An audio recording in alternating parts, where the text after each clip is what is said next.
Throws up the floater. Oh, pulls off three-pointer.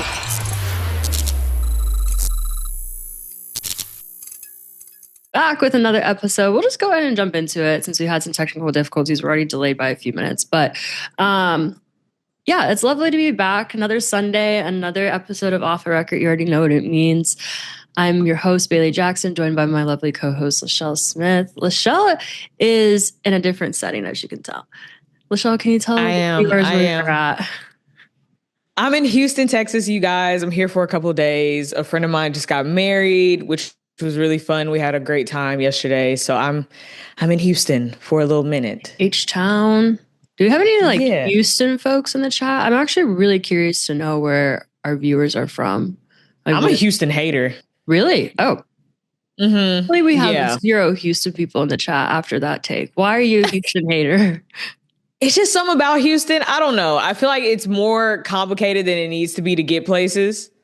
Okay. It is a very big city. So I get that, but I don't know. It's just a lot to it. Maybe it's the people. My bad, Houston. Let me stop because I'm still here. We got some people in the chat saying that they love Houston. I think you might have offended some people. Well, if it makes you feel better, I equally don't like Dallas. Why don't you like Dallas? I don't know. I feel like Dallas thinks they're like the Southern New York. There's not even a comparison, though. I don't even know what the Southern New York would be, but it's definitely not Dallas. If you ask people from Dallas, they would probably feel like it is, though. That's interesting. Mm-hmm. I think that's why I don't like it. I'm like, you're Dallas. Yeah, that's fair. Dallas is huge, too. What? It is big. What compromises Dallas is 3 different cities. You got Fort Worth. You've got where the You have Fort Worth, Arlington, Then you have Dallas. Yeah. It's like a whole. It's a lot to Dallas, but Houston's the same way. You're not really in Houston. You're in this other subdivision of Houston, and then Pearland and all of that. It's just too much. It's too much. That's fair. We got some Austin in the chat. I like Austin. I like Austin. Austin reminds me a lot of Nashville. Yeah. And I admittedly am not the biggest Nashville fan, but I'm not putting that on Austin either. I think I still like Austin. I've only been there once though. So it's a vibe. I like its vibe. It's cool. It's a good little city. I definitely want to go back there. I have a couple of friends that just moved down there, so I will be taking a visit there soon. And UT's got a good little football team, so I want to check them out at some point this season. I've never seen SEC football in action with my own eyes. You got to see it. So, yeah. Am I missing out? You got to see it. Okay. So you've never been to an LSU game Death Valley, and that's what you need. Mm-hmm. You need a Death Valley night game in Baton Rouge. That's SEC football. Okay, but I'm adding it to the list. I've always wanted to, whether it was LSU, Bama, Auburn seems really fun to go to. Yeah. But yeah, I'm in Big Ten country. It's the only games I've ever gone to are Ohio State and Indiana. So yeah, you need some SEC in your life. That's different. Yeah. I might have to check it out. That's a definitely bucket list item for this year. But yeah, on that note, have you seen the debate about the 4 best cities in the U.S.? Yes. What do you think they are? I'm just curious. I think the first 3 are correct, that it's New York, LA, Chicago. Okay. That 4th one is up for grabs, but I do believe Atlanta might have the best fight for the 4th spot. I could understand that. Yeah. I can understand that. I agree with you. This guy on TikTok made a really good point. If you zoom out on Apple Maps and your city does not pop up in that expanded view, you're not in that category. I agree. That leaves Chicago, DC, New York, LA, Dallas, and Houston. I think those are the options. I think DC has a good argument too, though. If they want that 4th spot, I wouldn't be mad at it. Nation's capital, yeah. I feel like you have to throw them in there. I don't know. I'm biased. Respectfully, I probably would. Yeah. I feel like DC deserves that spot, but I'm also biased about DC. I really like DC, so I'm going to put them in that top 4 for sure. But yeah, chat, if you disagree with us, throw it in the comments. People are getting in heated debates about that. Like, people are very upset. Like, it's a touchy subject. Very much. No, it's a touchy subject. Surprisingly, it's a very touchy subject for people that don't even live in any of those areas. People in Detroit are talking about it. It's like, you're not in that category, by like, why would you think you of all people, Detroit? No, absolutely not. Absolutely not. But anyways, speaking of big cities like Dallas and DC, we've got some big names coming out of those locations because Terry McLaurin and Micah Parsons have both requested trades. It's almost like we didn't predict this, but we definitely had conversations about the two of them last week. So it's interesting in a week's time what has developed, because personally, I didn't see a trade request in the future for either of them. But we definitely saw some happenings in both locations. It didn't seem like either player was coming any closer to an agreement. They both reported to camp, but aren't participating. I want to touch on a comment that Jerry Jones made about Micah Parsons.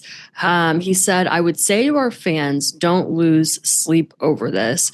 If you're Micah Parsons, I'd be livid. Yes.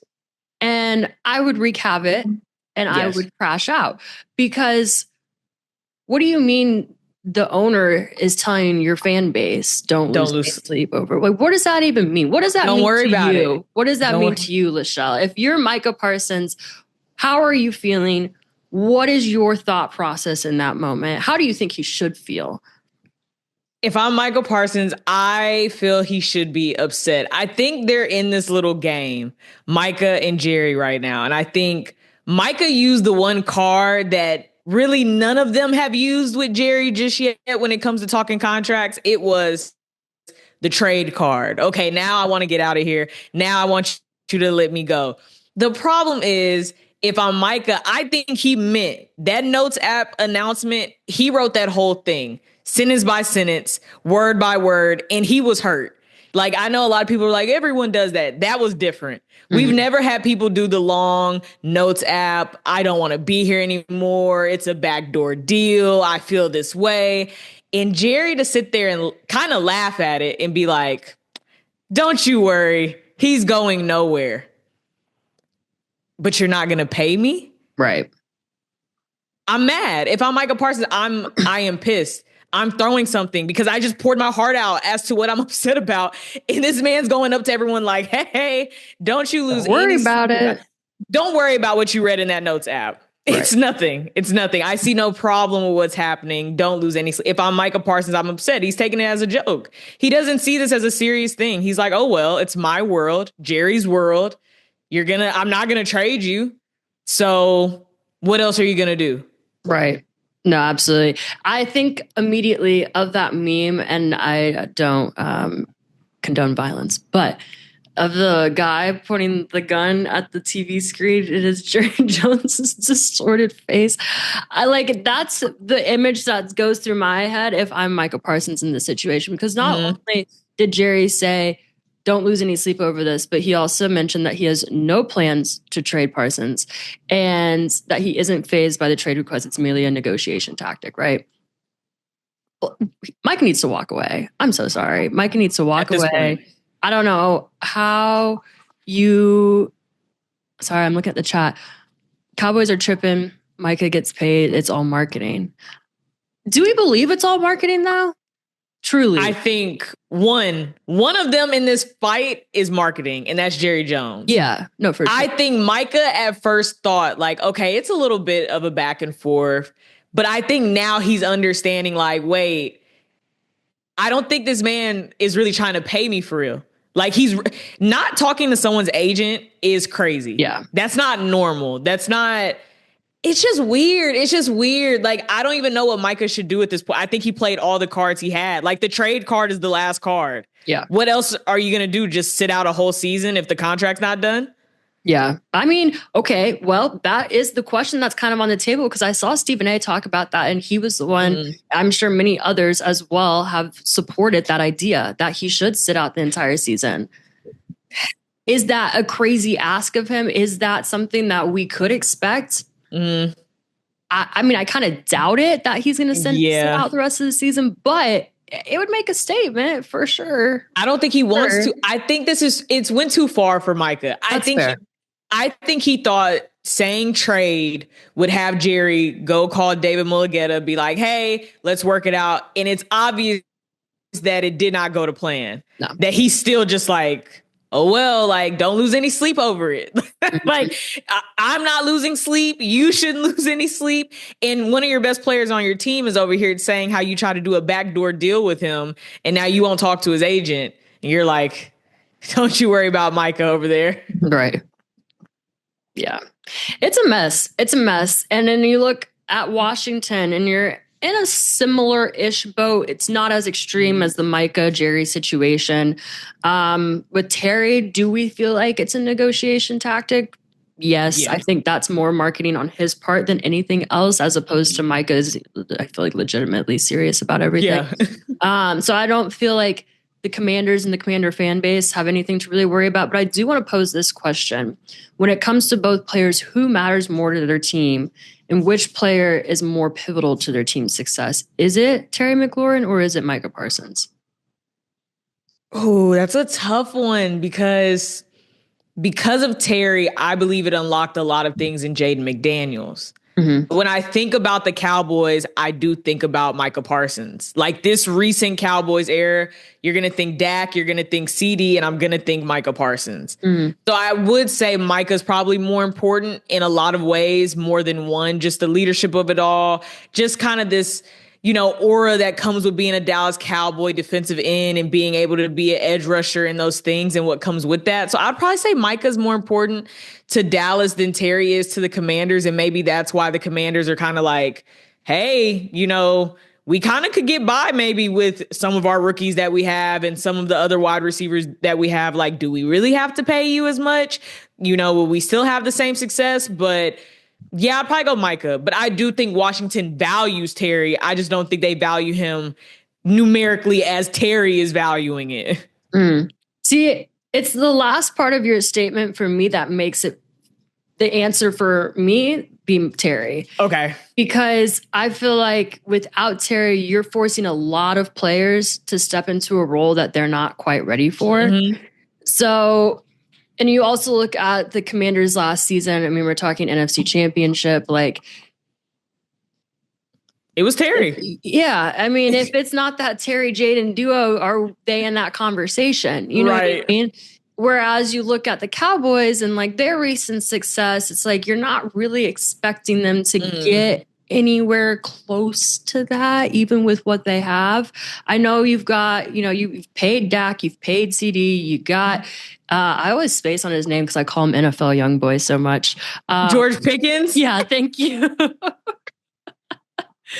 that meme when he got drafted and he stared at the TV? Yeah. He is NFL young boy. He really is. NFL young boy. So they've invested a lot in certain players already. So I could understand the argument where it's like, I don't know. Well, what am I saying? That doesn't cater to your argument. That caters to mine. They've invested a lot in those players. So in my head, it's like they kind of already made their decision and it's like what they want to spend their money on, Yeah. So... And it's the offense, right? And with that being said, I'm like, I don't know if Micah seems as pivotal. Priority, yeah. To the Cowboys for that reason. No, I see that. But I think that's why he's confused. Because I think he's thinking, it's Dak, it's CD, it's me. Mm-hmm. Like, out of all these people that we're talking about with this Cowboys, it's like those three. I think that's how he sees it. True. So like now that he's in these negotiations or no negotiation, I guess, this drama, it's like he's starting, I think, realizing the same thing that you're saying, which is like, man, if I'm looking at this list, it doesn't seem like Jerry cares that much about his defense. I think his priority is more his offense. Mm-hmm. So it's like, if your offense is more priority, then that means Micah's not a priority. Mm-hmm. I think it's a difference in perspective for both parties, for Jerry and for Micah. And then now the fans. Because if you ask Dallas fans, they're like, it's Micah, it's Micah, it's Micah. But then, like, again, when you're talking to us, we're like, well, is it if all this attention and money is to your offense and not your defense? Mm-hmm. It's an interesting conversation. I don't know. That's a tough one. I think Jerry leans with what you lean on. Yeah. I don't think he sees Micah as pivotal as he sees other players. Right. Which, I mean, do I agree with that stance? No. But in the for the sake of, for the sake of this question, for the sake of the argument, like, that has to be made clear. And, like, that is the biggest reason why I'm choosing Terry McLaurin over Micah Parsons for this specific question. If I'm if I'm focusing just on the Cowboys and we're not talking Terry and the Commanders, like, of course, I'm going to be flipping the script a little bit with my answer. But yeah, the priority is definitely the offense. It's not Micah.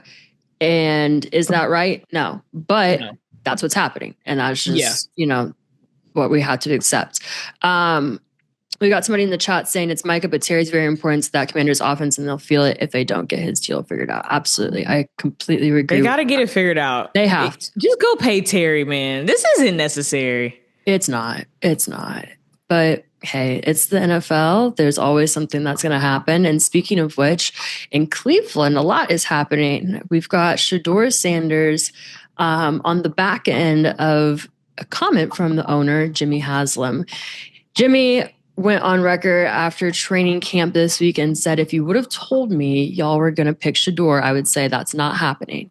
Andrew Berry made that call to pick Shedeur. So give you some context about this quote. He was basically talking about how they had drafted a QB the day before. It was Friday. Then Saturday rolls around. They pick Shedeur. He's kind of wondering, okay, why are we getting another QB? We just got one. So some people feel like the quote was taken out of context. At the same time, why are you saying that? Bingo. Bingo. Thank you, Bailey. You're using this. Hey, I turned 25 a few months ago and the frontal lobe developed. Yeah, you're using this. There we go. Please continue. Yeah, no. Why are you saying that out loud? Mm-hmm. Why are you saying that out loud? There's some things you keep to yourself, and that was one of them. But are we surprised? No, we aren't surprised. You want to know why we're not surprised? One, the Browns have a horrible history with quarterbacks. And one quarterback in specific that I feel like is really similar to the situation that Shedeur is in is Baker Mayfield. Yeah. Time and time again, they told Baker, basically, don't be yourself. We want you to tone it down a bit. We want you to basically conform to the standard that we've set. And I feel like Shedeur is in a very similar conversation as Baker, where they may have not publicly, or those comments haven't been, released about Shedeur yet, but it's like we kind of all know because of the perception of, him, draft process and all of that, and the comments that teams made. We can kind of assume that the same things are happening behind closed doors with Shedeur. Mm-hmm. I feel like that's safe to say, right? With that being said, putting him in this box and also just kind of dimming his light, not really being on his side from the jump. He's fighting an uphill battle, and it's like on ice skates. Like he's going through, I feel like, the toughest thing a young quarterback could possibly do, and that is trying to appease and advocate for himself, appease a team and advocate for himself in a situation where I feel like he's the only one in his corner. They're, in the boat of, we want to see Shedeur win when it comes to that Browns organization. Would want chat, please chime in. Lachelle, chime in. Want your thoughts on that. We know the situation isn't great for Shedeur in Cleveland. This comment's been made. What do you think Shedeur should do going forward? How long do we really think Shedeur is going to last in Cleveland? I don't know how long he's going to last. I don't know if the Browns understand that, kind of reaffirming over and over that you kind of didn't want him. Yeah. That's the hard part that I think I'm having to grasp with, because I know people use all these excuses, but it's like, you had so many opportunities to get me in the draft, and even towards the end, you took someone before you came and got me. Mm-hmm. And it's like, then to have the owner say, wasn't my decision. That's all Andrew Berry. And I know Browns fans are trying to tell themselves things to feel better, because I've seen people be like, oh, I think he was just trying to let Andrew Berry get the credit for seeing this talent that Shedeur is. And I'm like, no, that's not what this is. He is letting it be known that he was not trying to take Shedeur, but he allowed the general manager to do his job and say, hey, Andrew Berry picked him.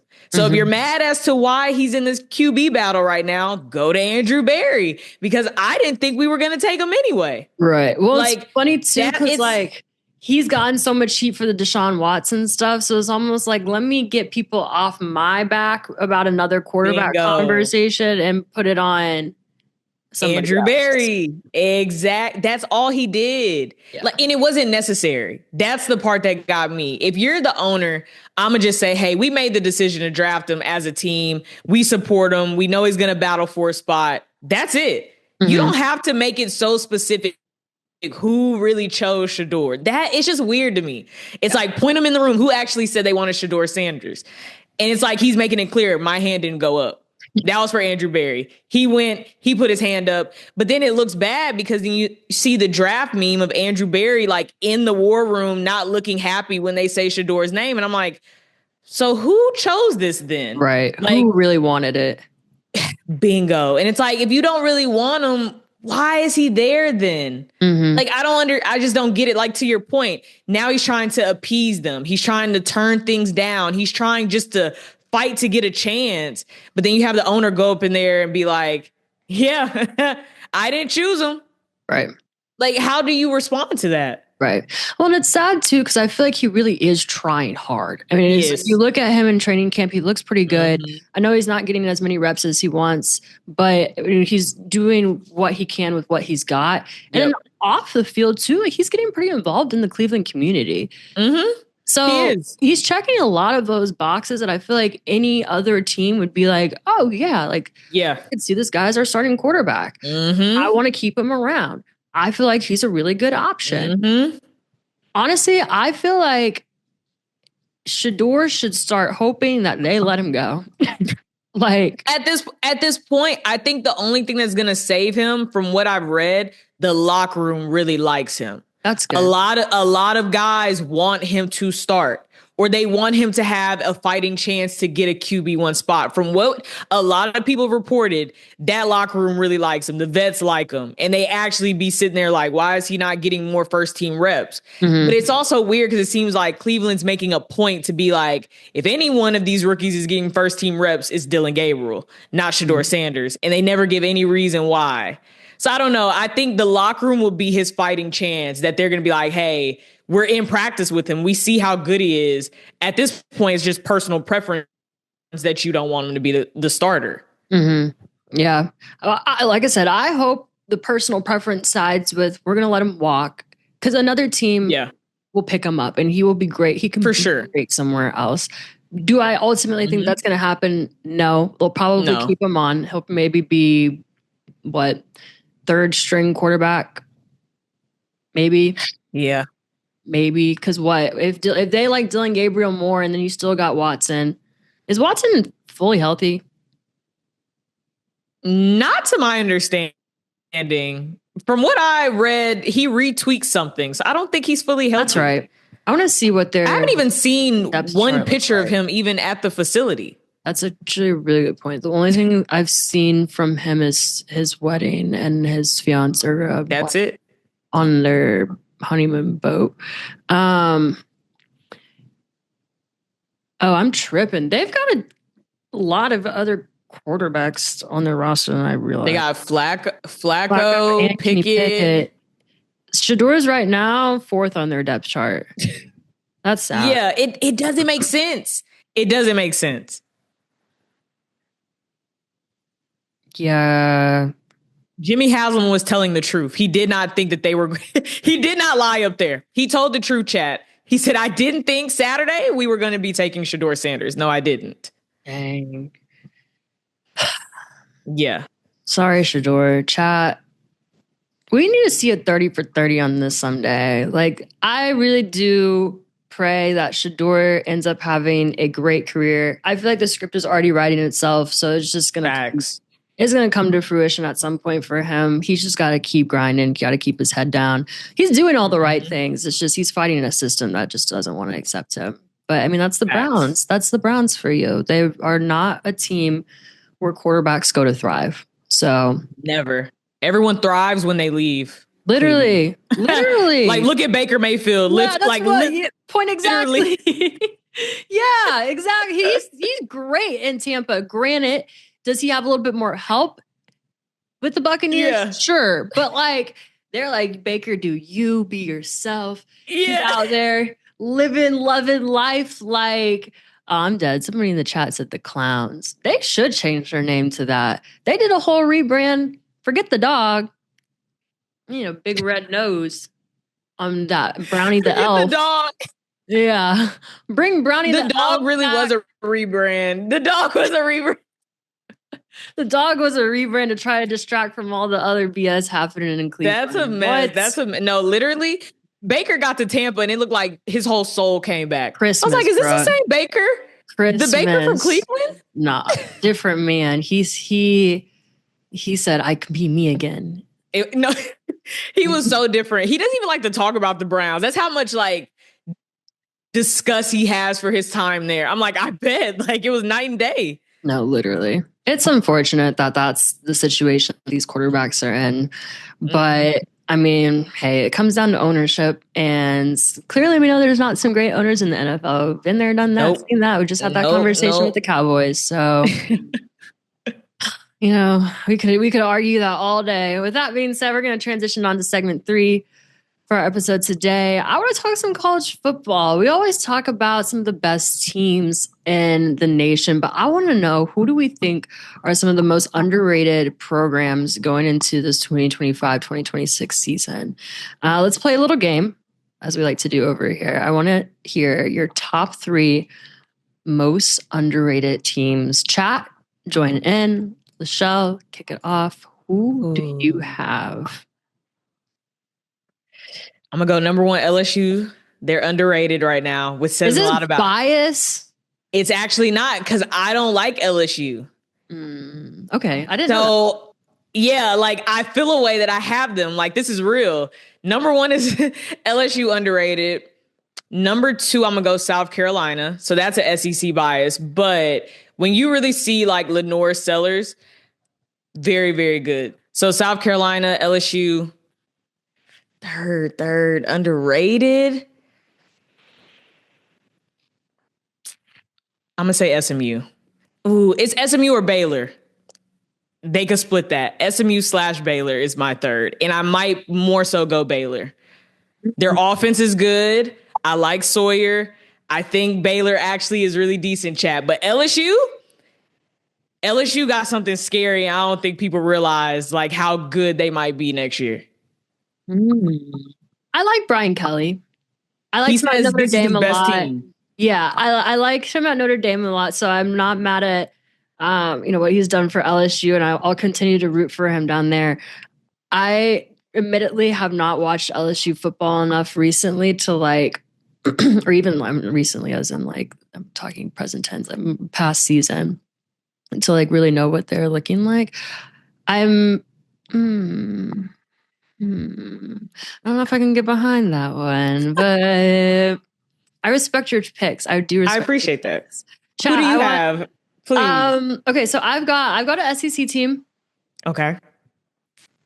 No, I don't. I don't have an SEC team. I'm thinking. I don't know why I feel like every school in the South is in the SEC, but they're definitely it feels like it. It feels like it. Yeah, no. I've got actually 2 Big 12 teams and an ACC team. So my number 1 is Clemson. Ooh, I like that. Yeah, I feel like they have really good talent on both sides of the ball. I think this is one of the best rosters that Dabo Swinney has had in a little minute. So I'm excited to see what they do this year. I know their record wasn't amazing last year. I think they were 10-4 maybe. My other teams, like I said, Big 12. So I'm looking at BYU and ASU. Okay. I like ASU. Yeah. That's a good one. That's a good one. I think ASU is really underrated. Obviously, they won Big 12 championship last year. BYU is really close to being in that conversation. I know they lost to ASU, so I don't know if I should like put ASU first or if they should be third. Right now I have BYU at 2 and ASU at 3. Okay. But yeah, I think both teams are really promising. I wasn't expecting either of them to be as good as they were last season. Both of their records, I think, were I think BYU was 11-2 and ASU was 11-3 for the season. And then I know some people are a little bit skeptical about ASU with Cam Scatterbo leaving, but I feel like they'll still be really good. They've got their quarterback still. I think he looks really promising. And yeah, I think both teams could easily be playoff contenders again this year. So I like that list. That's a good list. That's a solid, good, underrated list. Thanks. I stand beside it. I appreciate that we had a diverse list too. Yours is very SEC heavy. Yeah. Mine was Big 12 heavy. I wish I could put a Big 10 team in there.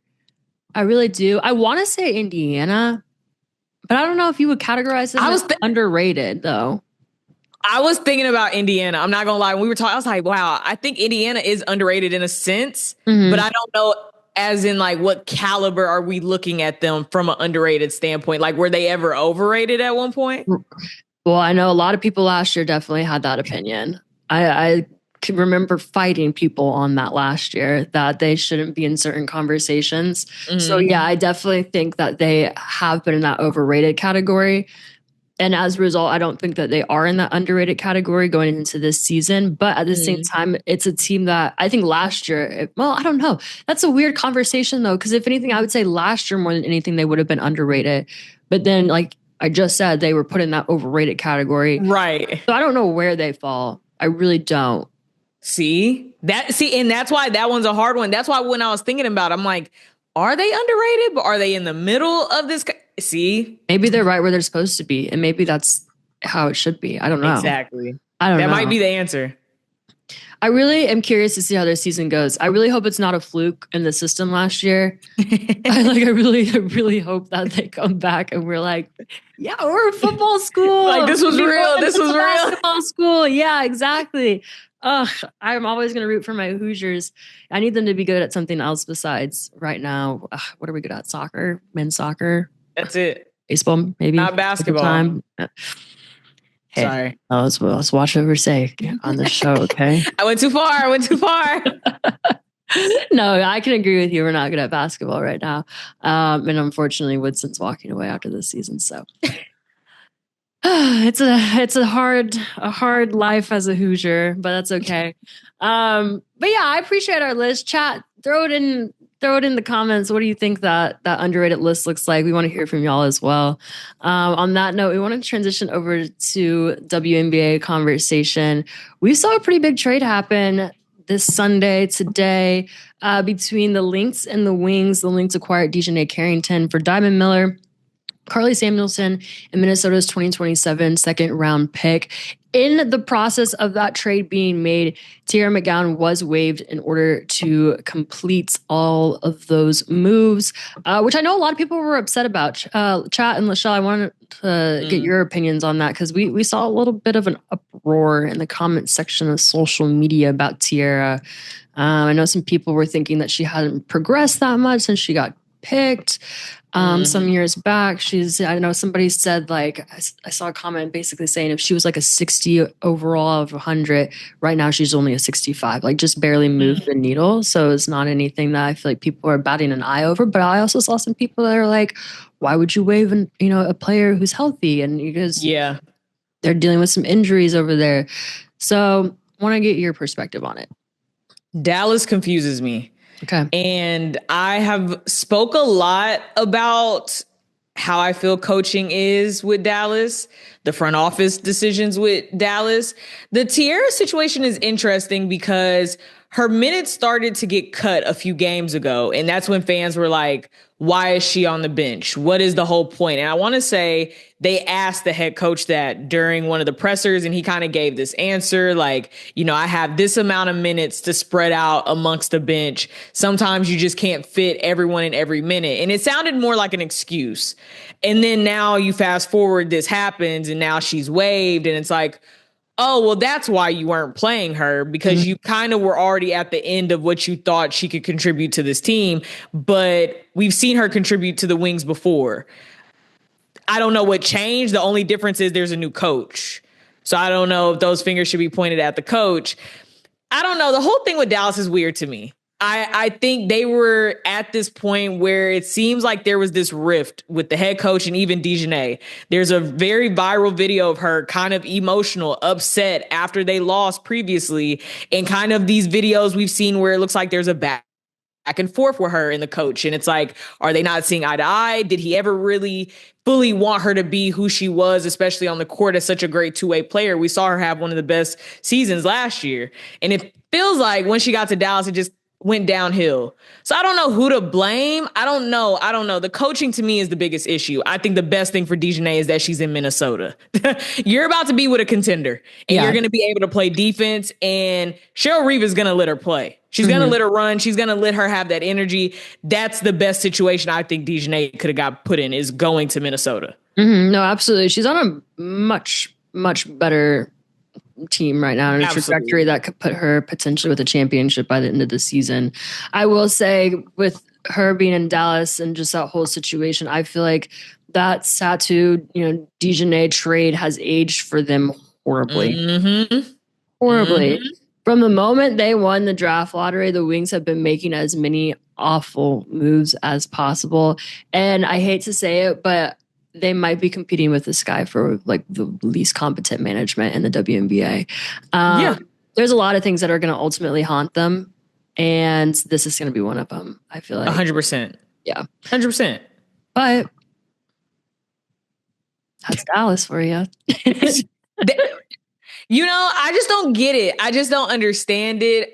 The Dallas Wings have confused me so much this year, where I'm like, there's just no way this is what this was supposed to be like. Like, there just isn't. And I don't believe, for Paige, I feel bad for her, because I'm like, Dijonai was like her vet. Dijonai was like, that's our kid. Like, I'm getting my karma from how I was as a rookie. And then like you ship her off. Now you did right by her, and she got shipped off to a great situation and a great team. But it's like, that was Paige's vet. So now it's Paige and Enrique. And I'm like, are these the only moves that are happening, especially going into the offseason? You're not competing for anything at this point in the season. You're just trying to stack some games. But does that mean Enrique is coming to the end of her being in? Like, I just need to understand, what is the goal? Is this a rebuild? Is the rebuild only around Paige? I thought these were add-ons. Hey, we got Enrique. Hey, we got Dijonai. Now we got Paige. It's starting to feel like we have Paige. And then we'll move from there. Yeah. That's it. At this point, if I'm Enrique, I too, at this offseason, hey, might be time to ship me off too. Let's go ahead. Like, you should just commit to the pivot. Just commit to it. Because like you said, it just feels like you're setting yourself back for 2 to 3 more years. Yeah, they're going in the wrong direction, unfortunately. They're going in the wrong direction. Yeah, for Paige, I feel bad for her, because it was like it looked like a potentially promising situation in Dallas when she got drafted, and then it's just like things have, like I said, have just drastically gone downhill for them.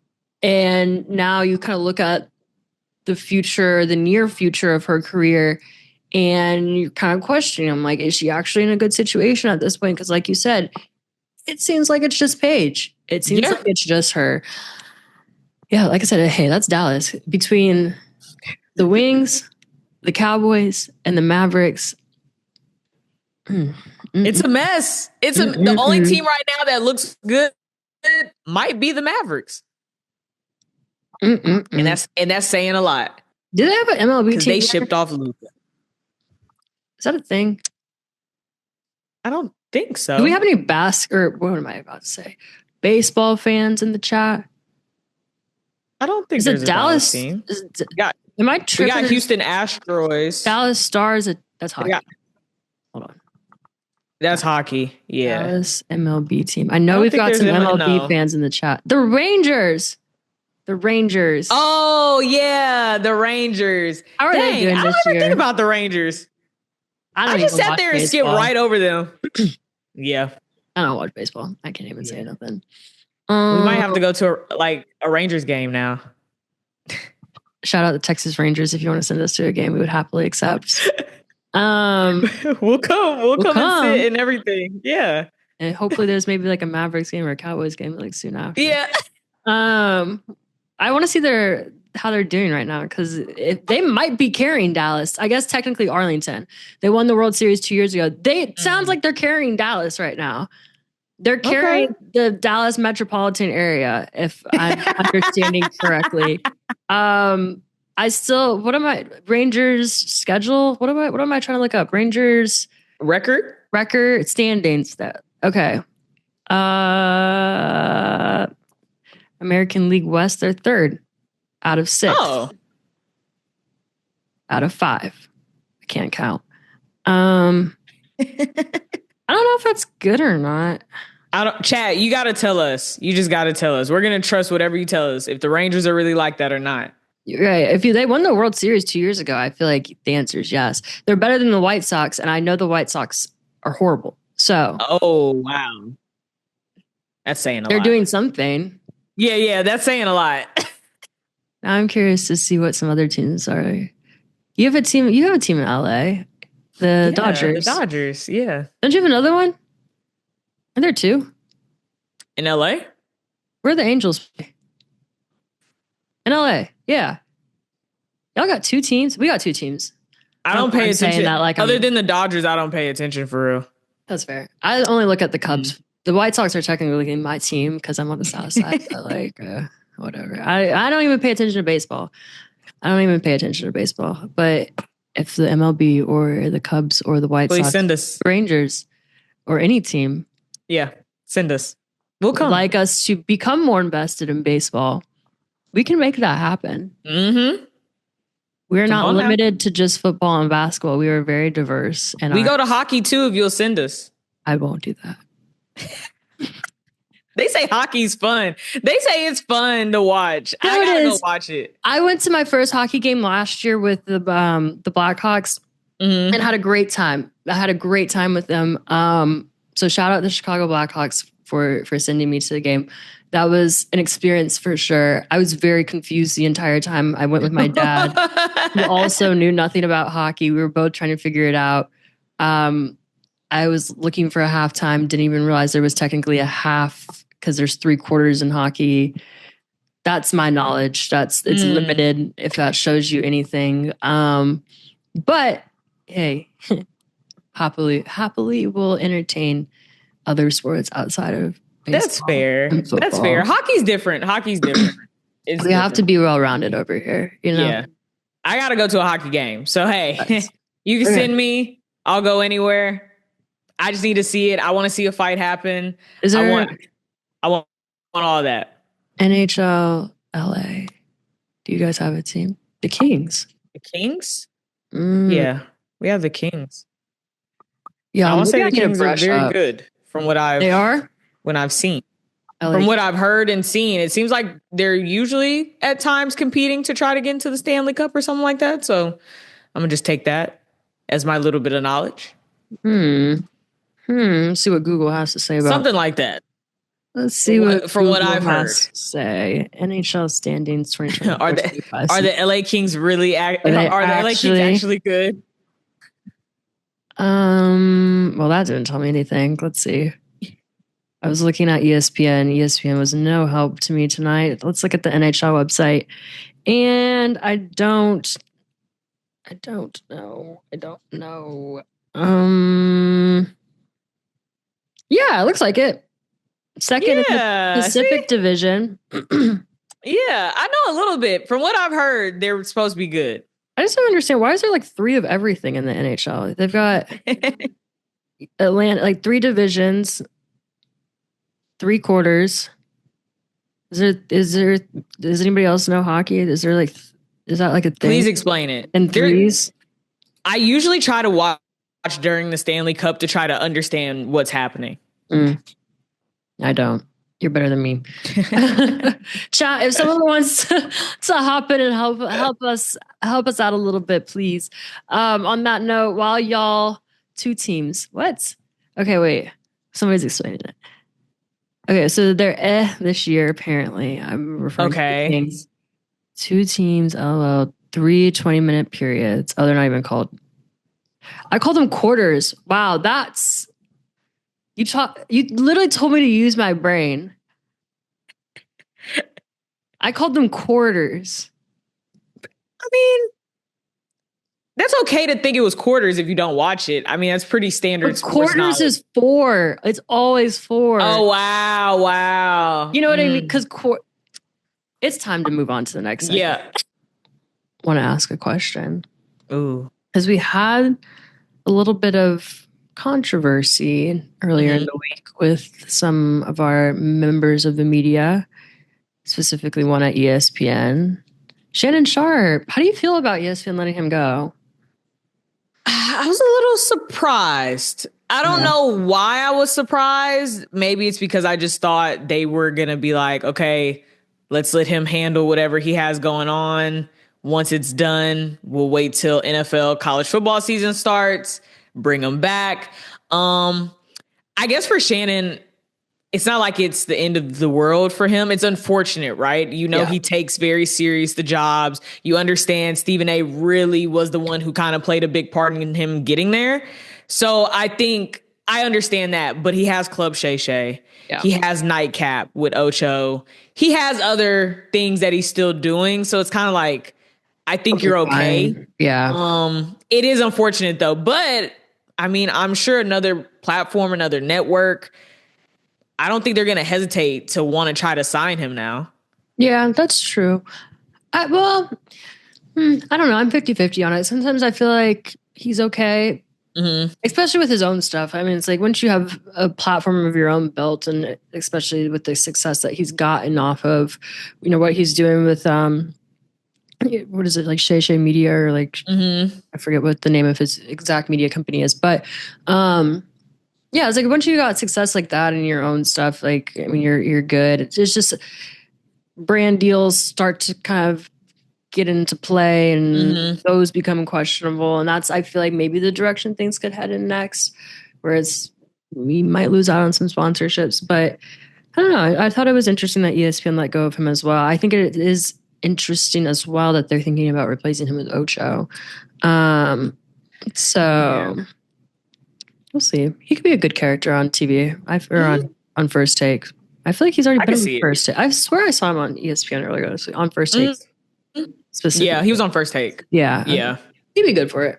All right, chat. But we do want to thank y'all for joining us again tonight for another episode. We're live on Twitch every Sunday, 8 p.m. Eastern, 5 p.m. Pacific. So make sure you sub, you hit that follow button.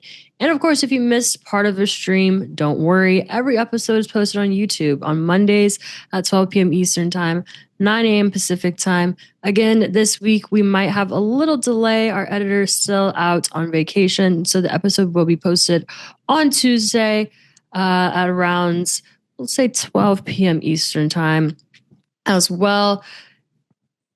Thank you again for joining us. We out.